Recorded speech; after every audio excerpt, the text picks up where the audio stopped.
یروشلم میں جناب سلیمان بیٹھے ہیں اور تخت بلقیس کہاں ہے؟ یمن میں.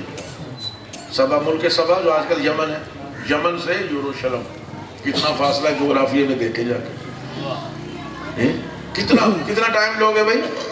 کہا قبل ان تقوم من مقامک، یا نبی اللہ ابھی آپ اپنے ممبر سے اٹھیں گے نہیں تو میں لے آؤں گا. کہا بھئی یہ تو بہت زیادہ ٹائم ہے.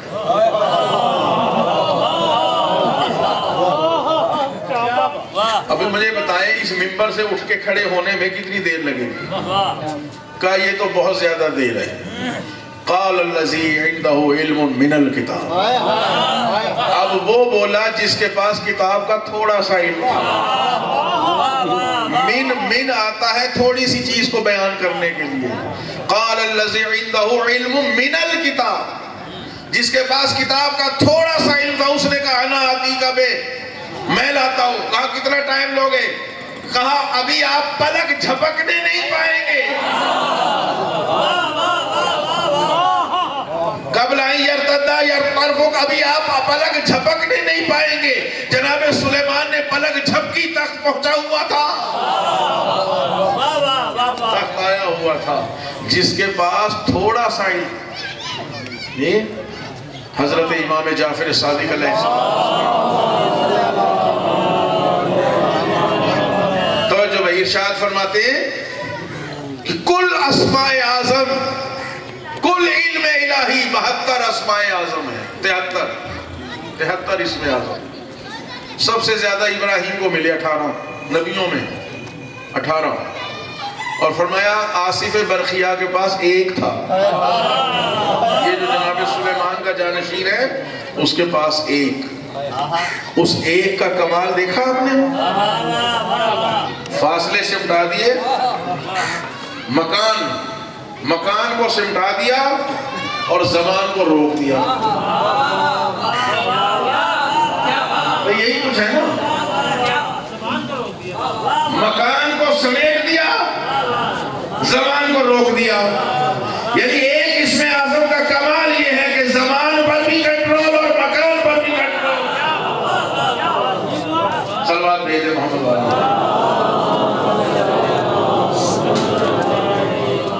بس میں علامہ صاحب کا انتظار کر رہا تھا. علامہ صاحب تشریف لے آئے ہیں تو میری زحمت تمام اور آپ بھی آزاد انشاءاللہ. ایک اور صلوات بھیجتے بلند نماز کے ساتھ.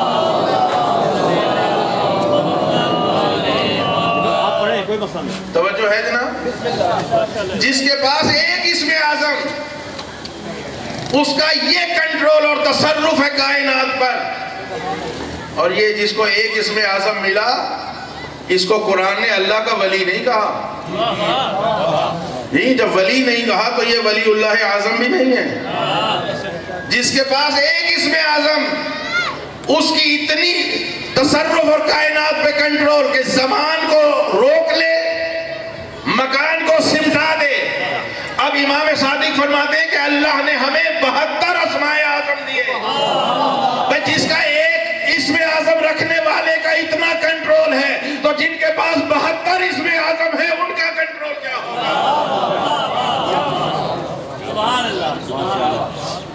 بس ہے سید و سردار اس قرآن حکیم کی قسم، انکا لمن المرسلین، آپ مرسل اعظم ہیں. اور اگر کوئی جھٹلائے تو کہو میری رسالت پر گواہی کے لیے ایک اللہ کافی ہے. وَيَقُولُ الَّذِينَ كَفَرُوا لَسْتَ مُرْسَلًا، اگر کافر کہیں کہ آپ کو اللہ نے مرسل نہیں بنایا تو قُلْ كَفَى بِاللَّهِ شَهِيدًا بَيْنِي وَبَيْنَكُمْ وَمَنْ عِنْدَهُ عِلْمُ الْكِتَابِ. ایک اللہ کافی ہے اور ایک وہ کافی ہے جس کے پاس کتاب کا سارا علم ہے. جناب سلیمان جناب داؤد کے بیٹے ہیں. ایک فیصلہ جناب داؤد کے پاس آیا کہ ایک آدمی کی بکریاں، ایک آدمی کا باغ انگوروں کا. بکریوں نے سارا پھل کھا لیا. توجہ، بس بات ختم کر. سارے انگور اور سارے پتے، خالی درخت رہ گئے. تو فیصلہ جب آیا جناب داؤد کے پاس تو آپ نے فرمایا کہ بھئی ایسا کرو، یہ بکریوں والا ساری بکریاں باغ والے کو دے دے. جرمانہ کر دی. کہ ساری بکریاں دے دے باغ والے کو، چونکہ وہ سارا نقصان ہو گیا اس کو۔ تو جناب سلیمان کھڑے ہوئے اور کہا بابا اگر اجازت ہو تو اس کا فیصلہ میں نہ کر دوں؟ اچھا دیکھیں اس سے پہلے ہوا کیا تھا، جناب سلیمان نے اپنے بڑے جناب داؤد نے اپنے بڑے بیٹے کو اپنا جانشین معین کیا۔ اللہ بھی خاموش رہا، کیونکہ اللہ کو جلدی تو ہوتی نہیں ہے کہ ٹھیک ہے داؤد نے ایک اعلان کر دیا ہے، موقع آئے گا تو میں اپنا اعلان کروں گا۔ توجہ چاہ رہا ہوں بس۔ تو یہ مسئلہ آ گیا۔ جناب سلیمان نے عرض کیا بابا اگر آپ اجازت دیں تو اس کا فیصلہ میں نہ کر دوں؟ جناب داؤد نے فرمایا کیوں بیٹے، کیا میرے فیصلے میں آپ کو کوئی اعتراض ہے؟ کہا نہیں بابا میں اعتراض نہیں کر سکتا، آپ نبی ہیں، لیکن ایک فیصلہ میرے ذہن میں بھی آ رہا ہے۔ کہا اچھا تم فیصلہ کر دو۔ کہا بابا دیکھیں بکریوں نے پھل کھایا ہے، درخت نہیں کھائے، درخت باقی ہیں، اس کے پاس درخت ہیں، اگلے سال یہ پھر پھوٹیں گے، پھر ان پہ پتے اور پھل لگیں گے، وہ اللہ تعالیٰ اس کے نقصان کو پورا کر دے گا۔ لیکن اگر یہ ساری بکریاں اس کو دے دی جائیں تو بکریوں والے کا تو ہاتھ خالی ہو گیا، اس کے پاس تو کچھ باقی نہیں رہا۔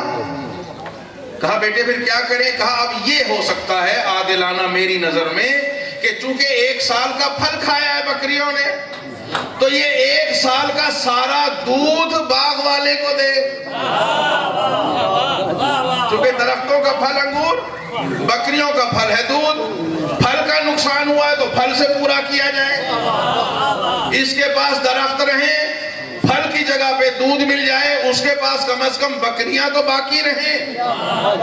کہا سلیمان یہ بہترین فیصلہ کیا۔ فوراً اللہ کی طرف سے وحی آئی، داؤد وصی ہم بناتے ہیں، تمہیں داؤد وصی بنانے کا حق نہیں، وصی ہم بناتے ہیں، تمہارا وصی یہ سلیمان ہوگا جس کے پاس اتنا علم ہے۔ حضور نے فرمایا میرا وصی بھی وہی ہوگا جس کے پاس ایسا علم ہوگا۔ تو بڑے پیارے ہیں یہ صحابہ کرام، انہوں نے پوچھا یا رسول اللہ کیا آپ کے پاس بھی ایسا کوئی فیصلہ کرنے والا ہے؟ فرمایا ہاں وہ ہے جو باہر میری جوتیاں مرمت کر رہا ہے۔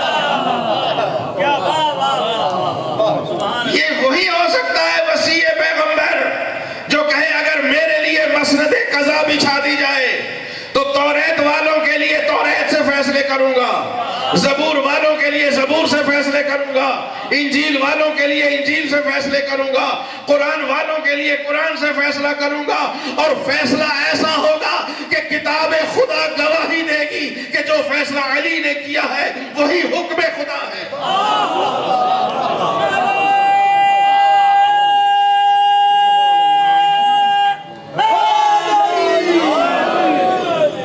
بس میرے محترم سامعین، وہ یاسین ہیں اور یہ آل یاسین۔ امت نے نہ یاسین کو پہچانا نہ آل یاسین کو پہچانا۔ اگر یاسین اور آل یاسین کو پہچان جاتے تو آل یاسین پر وہ ظلم نہ ہوتے جو اس امت نے آل یاسین پہ روا رکھے۔ عزیزدارو میں نے زیادہ مصائب نہیں پڑھنے، علامہ صاحب آ گئے ہیں، وہ آپ کو بھرپور مصائب سنائیں گے۔ مصائب خدا جانتا ہے پڑھے نہیں جاتے ہیں۔ کیا کسی یتیم بچی کو تماچے مارے جاتے ہیں؟ اجرکم علی اللہ۔ چھٹے امام فرماتے ہیں کہ اگر مچھر کے پر کے برابر آنسو نکل آئے حسین کے غم میں تو وہ جہنم کی آگ کو بجھا دیتا ہے۔ لوگوں کا انتقال ہو جاتا ہے، دنیا روز مرتی ہے، آپ دیکھتے ہوں گے کبھی کسی نے کسی کے یتیم بچے کو تماچا مارا، اور پھر حسین جیسے مظلوم کی یتیمہ جنہوں نے نوازشیں ہی نوازشیں دیکھی، اپنے بابا کا اور اپنے خاندان والوں کا وہ کردار دیکھا کہ غیروں کا کوئی مر جاتا تھا تو آل محمد جا کے ان کے یتیموں پر نوازش کرتے تھے۔ اور سکینہ پر وہ ظلم روا رکھا گیا کہ شہزادی کو پانی سے محروم، شمر آ کے چادر بھی چھین لیتا ہے، سکینہ کے بالیاں بھی نوچ لیتا ہے، بی بی کو تماچے بھی مار دیتا ہے۔ قافلہ چل رہا تھا کوفے کی طرف، کوفے سے شام کی طرف، بزرگ علماء پڑھا کرتے تھے، اور میں آپ کو پتہ ہے کہ اکثر مصائب میں اپنے استاد محترم قبلہ یار شاہ صاحب مرحوم کے سنے ہوئے، جو میں نے خود ان سے سنے، وہ اکثر میں پڑھتا ہوں، اور قبلہ صاحب کی ذات ہمارے لیے ایک سند ہے کہ سفر کے دوران یزیدی فوج کے لیے خیام لگائے جاتے تھے اور ان کے لیے پانی کا اہتمام کیا جاتا تھا، آل محمد کو دھوپ میں بٹھایا جاتا تھا اور ان کے لیے کوئی پانی کا بندوبست نہیں ہوتا۔ ایک مقام پہ جو یہ قافلہ رکا، یزیدی اپنے خیام میں ہیں، ان کے لیے پانی کا اہتمام کیا گیا، آل محمد دھوپ میں بیٹھے اور ظاہر ہے کہ بچے پیاسے ہیں۔ علامہ نکن مرحوم کا جملہ ہے کہ اتنا ہی پانی ملتا تھا جتنا قیدیوں کو دیا جاتا ہے۔ سیدہ سکینہ علیہ السلام نے کہا بھائی امام سجاد سے میرا گلا خشک ہو رہا، کانٹے چبھ رہے ہیں، اگر آپ اجازت دیں تو میں ان سے تھوڑا سا پانی مانگ لوں؟ امام نے فرمایا بہن ان کا ظلم آپ کربلا سے دیکھتی آ رہی ہیں، یہ آپ کو پانی نہیں دیں گے۔ شہزادی نے کہا ممکن ہے اب ان کے دل میں کوئی ترس آ جائے، ایک پانی کا گھونٹ دے دیں۔ امام نے فرمایا اچھا بہن اگر آپ کا اصرار ہے تو حجت تمام کر دیں۔ شہزادی اس پانی والے کے پاس آئی اور کہا کہ میں یہ نہیں کہتی کہ پہلے مجھے پلا دے۔ چھوٹا بچہ اگر آ کے کسی چیز کو دیکھنا شروع کر دے تو اگر کسی کے جسم میں کسی انسانی دل کو رکھتا ہے تو وہ بڑوں کو چھوڑ کر پہلے بچوں کو دے دے گا، مگر حسین کی مظلومہ بیٹی نے کہا میں یہ نہیں کہتی کہ پہلے مجھے پانی پلا، تو اپنے فوجیوں کو پانی پلا لے، اگر بچ جائے تو ایک گھونٹ مجھ یتیمہ کو بھی دے دے، میرا گلا خشک ہوا جا رہا ہے۔ اس ظالم نے کوئی جواب نہیں دیا، سب کو پانی پلایا، ساروں کو سیراب کیا۔ جب سب کو پانی پلا چکا اور بچی ساتھ ساتھ ہے، شہزادی نے دیکھا کہ مشکیزے میں پانی بچ بھی گیا ہے، تو فرمایا تو نے سب کو پانی پلا دیا، اب یہ پانی بچ گیا، میں حسین کی یتیمہ ہوں، 2 گھونٹ مجھے بھی دے دے۔ اب اس نے سکینہ کو دکھا کے مشکیزہ جھکانا شروع کیا۔ شہزادی سمجھی یہ مجھے پانی دے گا، آپ نے اپنے ہاتھوں سے اوک بنائی، مگر اس ظالم نے سارا پانی دکھا کر زمین پر گرا دیا۔ حسین کی بیٹی پانی سے محروم رہی، فرمایا ظالم کیا ہو جاتا، ایک گھونٹ تو پانی مجھے بھی دے دیتا، مگر ہائے افسوس اس نے پانی دینے کی بجائے سکینہ کو تماچا مارا۔ شہزادی سنبھل نہ سکی، خاک پر گری، کربلا کی طرف دیکھ کر آواز دی، مگر بابا کو نہیں پکارا، علی اکبر کو نہیں پکارا، اپنے چچا کو پکار کر کہا چچا عباس جب سے آپ گئے ہیں آپ کی سکینہ پر ظلم ہو رہا ہے۔